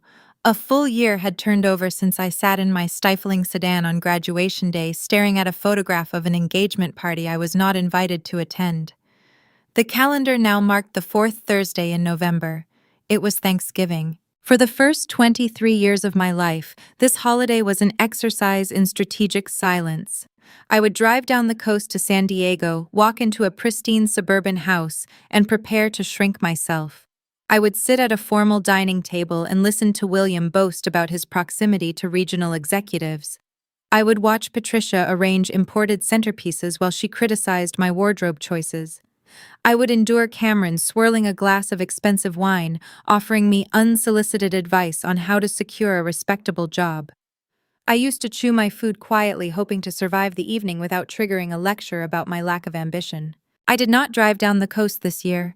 I remained in San Francisco. I hosted the holiday at my penthouse. The environment bore zero resemblance to the tense theatrical dinners of my past. The air in my home was filled with the rich, savory scent of roasted duck and fresh rosemary prepared by a private chef working in my open-concept kitchen. A soft jazz playlist hummed through the integrated sound system. The long dining table was not filled with distant relatives bound to me by a genetic accident. It was surrounded by my chosen family. My lead developer sat near the head of the table laughing at a joke told by my chief of security. My marketing director poured vintage wine for my operations manager. These were the people who stood by my side during the relentless 80-hour work weeks. They were the individuals who helped me build Bennett Media Group from a laptop hustle into a global agency. We shared equity, we shared a vision, and tonight we shared a meal rooted in genuine mutual respect. No one was forced to perform. No one had to earn their seat at the table. As the dessert course was being plated, my phone vibrated softly in the pocket of my trousers. I excused myself from the lively conversation and walked into the quiet sanctuary of my home office. I retrieved the device. The caller identification displayed the name Julian. My cousin, the underwriter from Los Angeles, was the only biological relative who retained access to my direct line. He operated outside the toxic orbit of my immediate family, serving as a neutral observer. I answered the call, expecting a standard holiday greeting. Julian wished me a happy Thanksgiving, but his tone carried a familiar analytical weight. He was calling to deliver the final ledger. He assumed I would want to know how the accounts were settled. I stood by the window looking out at the city lights and listened to him outline the definitive collapse of the golden child illusion. The bank did not grant any further leniency. William and Patricia received their final eviction notice in late October. The property went into formal foreclosure, terminating their 30-year residency in that manicured neighborhood. Julian explained that my parents hired a discount moving company in the middle of the night, attempting to vacate the premises before their wealthy country club neighbors could witness their departure. They were forced to downsize drastically. They relocated to a cramped two-bedroom rental apartment in a working-class suburb on the eastern edge of the county. Patricia, a woman who once scoffed at my studio apartment, was now sharing a communal laundry room and listening to her neighbors argue through paper-thin drywall. William was spending his retirement years trying to secure retail management shifts just to cover their monthly utility bills. I asked Julian about Cameron, keeping my voice perfectly level. The update on my brother provided a harsh, flawless display of corporate karma. When the wedding imploded and Lauren walked out the door, she took her powerful family connections with her. Cameron attempted to secure a new position in the financial sector, but the industry operates on a tight network. The flag on his employment record regarding the unauthorized luxury expenses rendered him a permanent liability. No reputable firm would touch his resume. Stripped of his unearned prestige, Cameron was forced to accept the only role available to a man with his specific limitations. He secured an entry-level position at a regional logistics firm. The irony was staggering. He was now working in the exact same field William had spent 3 decades trying to escape. Cameron spends his days sitting in a gray fabric cubicle, wearing a cheap polyester shirt, making hundreds of cold calls to sell freight routing software. He answers to regional managers who are 5 years younger than him. His base salary is barely enough to cover his basic living expenses, leaving him buried under the crushing interest rates of the unpaid vendor debts from a Napa Valley wedding that never occurred. Julian finished his report. He offered a brief sigh, expressing a mild clinical sympathy for their situation, before wishing me a good evening. I thanked him for the call and disconnected the line. I stood in my home office and processed the information. I searched my conscience for a lingering trace of sorrow or survivor's guilt. I looked for the familiar childhood ache, the desperate urge to rescue my parents from their own mistakes. I found nothing. My pulse remained steady. My breathing was calm. They engineered their own downfall. They chose to build a house on a foundation of lies and high-interest loans. I merely stopped offering my own stability as the structural support. When the bank came to collect, they faced the natural consequences of their vanity. American society operates on a very clear set of rules. You cannot finance an illusion forever. Eventually, the ledger must balance. Their ledger had finally hit zero. I walked out of my office and moved through the penthouse, bypassing the dining room where my team was enjoying their dessert. I pushed open the heavy glass doors and stepped out onto the expansive private terrace. The November air was crisp and bracing against my skin. I walked to the edge of the glass railing. The panoramic view of the San Francisco Bay stretched out below me. The dark water mirrored the glittering lights of the city skyline. The glowing suspension cables of the Golden Gate Bridge cut a striking silhouette against the night sky. It was a view that cost a fortune, a view reserved for individuals who had conquered their respective industries. I rested my hands on the cool glass barrier and took a deep, clean breath. For 24 years, I believed the narrative my family forced upon me. I believed that love was a transaction. I believed that my value was tethered to my obedience, and that my career was just a trivial distraction. I spent my youth contorting myself to fit into a space they deemed acceptable, always wondering why my best efforts were met with empty chairs and cold ultimatums. But looking down at the thriving metropolis, I realized the true nature of the American dream. It is not an inheritance. It is not a status granted to you by parents who happen to share your bloodline. It is a raw, unyielding frontier. It is a landscape that rewards the people who are willing to work in the dark, who are willing to build their own infrastructure, while the rest of the world demands unearned applause. I did not wait for a seat at their table. I constructed my own boardroom. I did not beg for their financial support. I secured the capital myself. When they told me I was not enough, I used their dismissal as the exact fuel required to render them obsolete. The cold wind whipped across the terrace, rustling the fabric of my suit, but I did not shiver. I felt a profound, unshakable warmth radiating from within. The toxic noise of my past was permanently silenced. I was standing at the summit of my own making, surrounded by people who valued my intellect over my compliance. If you are listening to this, and you are currently sitting in a room where your potential is being actively ignored, I want you to hear this truth. You do not owe your loyalty to people who treat your existence as an inconvenience. You do not have to bankrupt your own spirit to fund someone else's fragile ego. Walking away is not an act of betrayal. It is the first required step of your own expansion. You have the power to stop waiting for their validation. You have the right to pack your bags, drop the receipts, and build an empire that they will never be invited to enter. The journey will be solitary at first. It will require an intense, brutal focus. But I promise you, the view from the top is worth every single step. Thank you for staying with me until the very end of this story. If my journey resonated with you, please take a moment to engage with this video. Like the content, subscribe to the channel, and share your own experiences in the comments below. Let me know if you have ever had to build your own table when the one you were given was broken. Your stories matter, and I read every single one. Until next time, keep your focus sharp, and remember that your legacy is entirely up to you. Looking back, the distance between those empty folding chairs at my university graduation and the glass walls of my San Francisco penthouse